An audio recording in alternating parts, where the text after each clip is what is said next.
You're listening to Wealthy-esque. We are a community of lawyers who believe that true wealth is having control of our time. I'm Ro Thomas, and as a busy wife, mom, and big law associate, I know all too well the tension between the culture of the legal profession and pretty much everything else you want to do in life.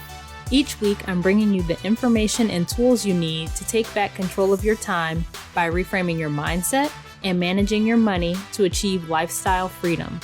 Take the first step toward regaining control of your time by downloading your free Lifestyle Freedom Starter Guide at rothomas.com/start. Hey friend, thank you for joining me for another episode of Wealthy-esque. We've all got a million things to do, so the fact that you're taking a little time out of your day to be here with me means a lot. Today, I want to talk about how to keep work from taking over your life as a lawyer. In the legal profession and any service-based profession, really, it's easy for this to happen because we want to do a good job and provide excellent client service and be responsive and all that. And technology makes it even harder because these days we can't go anywhere without our phones, right? These little mini computers that just keep us forever connected with work always just a tap away. Side note, remember back in the day when you always had to make sure you had change when you left the house in case you needed to use a payphone while you were out? It was such a slower time, and it's crazy to me how far we've come in such a short period of time. But anyway, technology makes things more convenient, but it also makes us more accessible than ever. And if we don't have the discipline to not be so accessible, then we're going to burn ourselves out. Listen, if you want to keep work from taking over your life and you want more control over your time, you have to set boundaries. Without boundaries, everyone else will always be in control of your schedule. So that's what we're going to talk about today. We're going to look at what boundaries are, why they're important, what happens when we don't set or enforce our boundaries, how to set effective boundaries, and some examples of boundaries we can set around work to keep it from taking over our lives. So looking first at what boundaries are, Merriam-Webster defines the word boundary as something that indicates or fixes a limit or extent. And applying that to our lives and specifically to our practices, our boundaries indicate the limit or extent of what we deem acceptable or appropriate. Our boundaries tell other people how they can treat us. That means if we have no boundaries, then basically anything goes, right?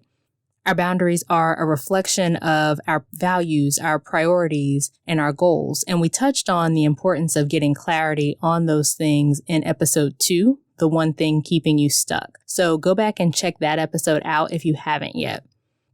But this is an example of why that clarity is so important. It's hard to set meaningful boundaries if we don't know what matters to us. So switching gears, let's talk about why boundaries are important. Boundaries create expectations both for ourselves and for others. They show others how we expect them to treat us. They allow us to make decisions for our lives without feeling the need to please others. Because they're a reflection of our values and our priorities and our goals, then they keep us from taking on too much or accepting every assignment or agreeing to be on every committee, which you might remember was me early on in my career. I was always saying yes to everything, but we literally can't do all the things. We have more control in our lives than we tend to admit, and in every situation, we have a choice.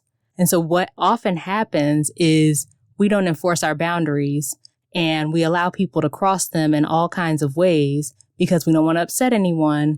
And then we want to blame everyone else when our lives aren't going the way that we want them to. No, that's on us. We teach people how to treat us.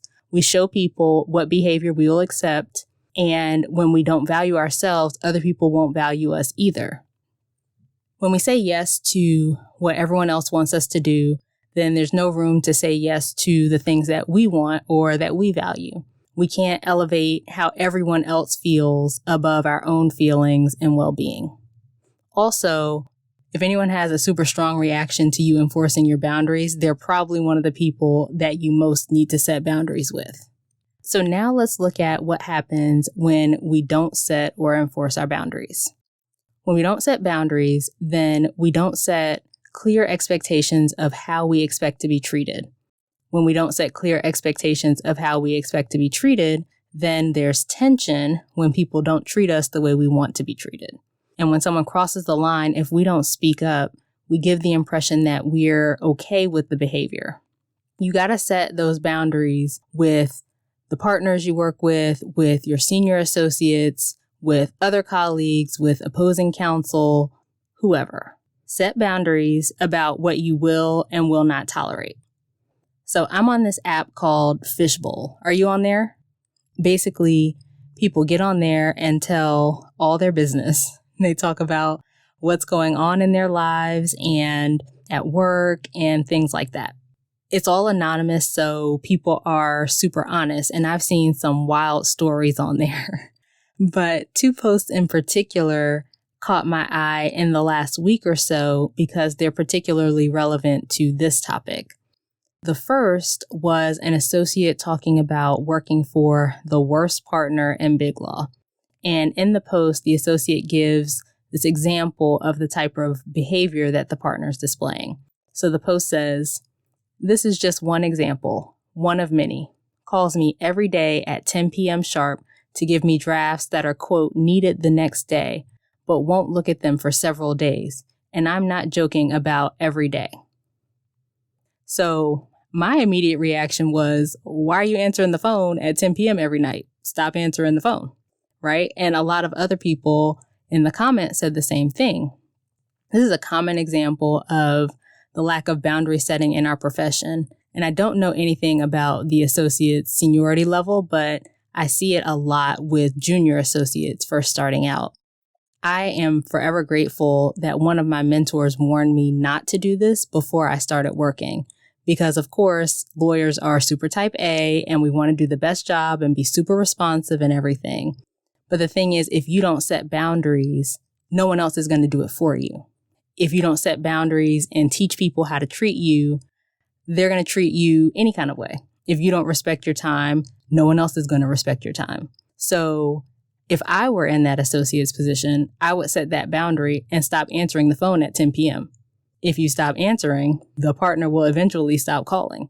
And perhaps that partner, would decide not to work with that associate anymore and find someone else. But for me, I'm okay if every partner or senior associate doesn't want to work with me. Because truth be told, I don't want to be working with you if you can't respect my boundaries. And that's not the type of work environment that I want to be in. I've mentioned before that I've wanted to be a lawyer since I was 7. So I'm not trying to leave anytime soon. If I'm up all night, every night, trying to turn drafts for you by the next day, and you're not even looking at them, then I'm just going to burn myself out and get bitter and end up leaving. Ultimately, we're responsible for our lives and our careers, and we have to make choices that are best for us. The other post that caught my eye was from a female associate who posted in the Women in Law group. And she wrote, "How do you get opposing counsel to add their own changes to agreements?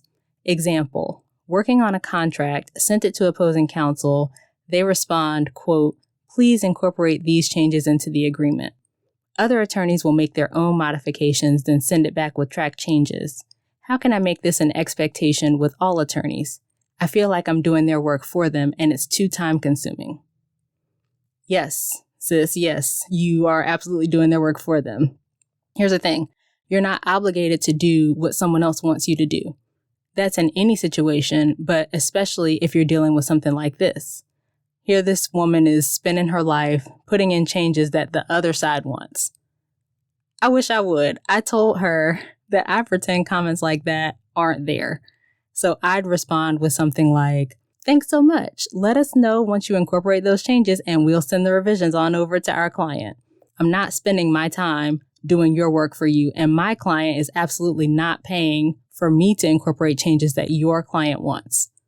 The way the post read, it sounded like this wasn't the first time that it happened.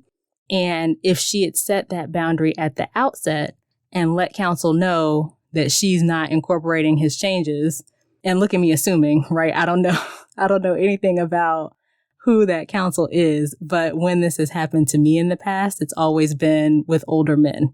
But anyway, if she set the boundary, then she wouldn't have wasted however much time doing work that's not her responsibility. And of course, be reasonable, right? Like if counsel comes back with some extenuating circumstances, he's got an emergency, doesn't have access to his computer. It's not like, well, you better download an app and, figure it out. Like I'm all for extending professional courtesy and helping, but you absolutely will not instruct me to do something just because. So setting boundaries is crucial in a field like law because it's so easy for us to get caught up in all the things. It's easy to slip into responding to emails late at night and working all night and working all weekend and all those things. But at the end of the day, those are choices we make. We could choose something different. There may be consequences to choosing something different, but the way I see it, if we just work 24/7 and don't take time for ourselves or our families or our health or our relationships, then what is all this for? Like if I work so hard and I accomplish all the things, but I've got broken or non-existent relationships with my family and my friends, or I work myself to exhaustion and end up in the hospital, or I'm so burned out that I can't think clearly or end up leaving, then what good does that do me? So with that, let's talk about how to set effective boundaries. There are 4 key things to keep in mind. Number 1, consider your values, priorities, and goals. I know I keep talking about those things, but they are foundational to living life by design and on your own terms. These are the things that truly matter to you. The things you do in your life should align with your values, your priorities, and your goals, and that includes setting boundaries. Defining what you want in life allows you to set clear boundaries that get you closer to the life you want. Number 2, be kind but firm. If someone wants you to do something that's outside of the boundaries you've set, you don't have to be, rude or go off or whatever. You just let the person know that you're not going to do whatever it is they're asking you to do. And often you can do this without flat out saying no. Like in the example of opposing counsel asking the associate to incorporate changes, she doesn't have to say no, but by saying she looks forward to receiving the revised draft, then she's effectively saying no. Sometimes boundary setting doesn't even have to be a statement, like in the example of the associate receiving calls at 10 p.m. By not answering the phone, then the associate is communicating a boundary. Number 3, keep it brief. You don't have to go into some long, drawn-out explanation for why you're saying no. No is a complete sentence. For some reason, we feel the need to offer up an explanation when no one asks for it. Do we explain things when we say yes? Usually not, right? So why do we feel like we have to explain ourselves when we say no? Well, we don't. If you want to say more, you could say something like, I don't have the capacity for that right now, but I appreciate the opportunity. But I don't think you need to go any deeper than that. And the final thing is enforce your boundaries. If you set a boundary, but don't say anything when someone crosses it, have you really set a boundary? No, you haven't. You've got a wish in your head that nobody knows about. And the point of boundaries is to define what's acceptable or unacceptable to you. So if you don't enforce your boundaries, you suggest that this offending behavior is acceptable. And the person that's breaching your boundary might not even know unless you tell them. If you want to go deeper on the topic of setting boundaries, I highly recommend the books Boundaries by Dr. Henry Cloud and Dr. John Townsend and Essentialism by Greg McKeown. Now that we know how to set boundaries, I want to give you just a few examples of boundaries you can set in your work life. So you can set work hours and stick to them. Aside from an exceptional circumstance, such as a deadline that hasn't been met, work during certain hours, respond to emails during those hours, answer calls during those hours. If you only respond to emails and calls during certain times, then people come to expect that you will only respond to emails and calls during those times. And I've been doing this for 6 years now, And I've never once received any sort of negative evaluation saying that I'm not responsive because I don't respond to, emails at 11 p.m. or whatever. The second thing you could do is block off your personal time on your calendar and keep those commitments to yourself. We often cancel our personal appointments because we want to be a team player or provide good service or whatever the reason. It's just my health. I know early detection is the key to prevention, but they need to move this call, so I'll just reschedule my appointment again. No, I have things on my calendar that are straight my time, whether that's time I've scheduled to get a certain assignment done or a doctor's appointment or time that I need to leave the office. That's on my calendar. And I do that so that people can't schedule meetings during those times. And if they do, I decline the invitation. I literally already have something on my calendar. At the end of the day, friend, you and your time are just as valuable as your colleagues, your clients, whoever. So stop canceling on yourself all the time to accommodate everybody else. The third thing you can do is turn off your email notifications. That little ding and a little pop-up notification take you off task and they distract you from doing the things that you're trying to do. So instead, set times that you'll check emails either between tasks or at natural stopping points for longer tasks. And that way you can get in the zone and get the things done that you need to get done without being disrupted every 2 minutes. The fourth thing you could do is not jump to answer the phone every time it rings. Just because you get a call doesn't mean you have to answer right then, especially if the person is calling outside of your work hours that you set from the first tip. The last thing is don't allow people to talk to you any kind of way. We're all adults here, and regardless of anyone's title or position, you're not going to be disrespectful or talk to me like I'm a child. We will address it. And again, I don't mind if someone doesn't like me because I spoke up for myself. At the end of the day, we're not responsible for the way people react to our boundaries.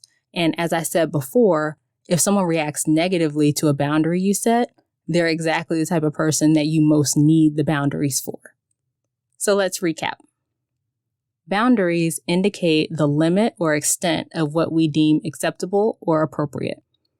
Boundaries are important because they tell other people how we expect to be treated and allow us to make decisions for our lives without feeling like we have to please others. When we don't set boundaries, there are no clear expectations of how we expect to be treated, and then there's tension when we're not treated the way we want.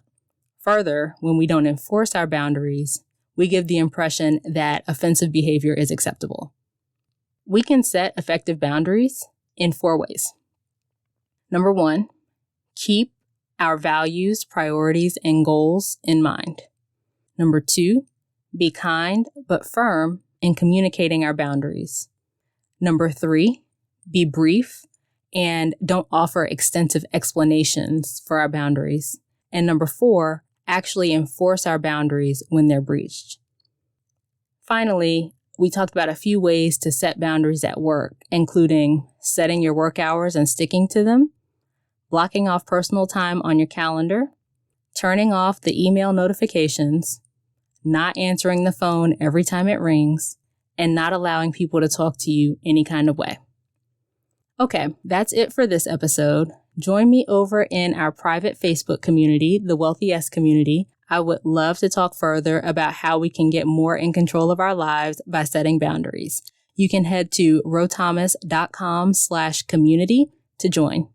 If you got value from today's episode, please share with a friend or two you think would also benefit. If you want to share on social media, don't forget to tag me at IamRoThomas on Instagram, Facebook, and Twitter. Also, go ahead and subscribe to the show on whatever platform you're listening on so you'll be notified when new episodes are released. And if you're so inclined, you can leave me a written review. As we close out, friend, I rebuke the spirit of confusion that has you believing that you are less valuable than anyone else or that you owe anyone your peace, your well-being, your health, your whatever your thing is. I pray that you recognize your value and never allow anyone to diminish or downplay it. I pray that you will firmly assert your boundaries and gently correct anyone who breaches them. And as always, I pray that you will continue to take steps to regain control of your time, build wealth, and live the life of freedom and choice you deserve. Talk to you later.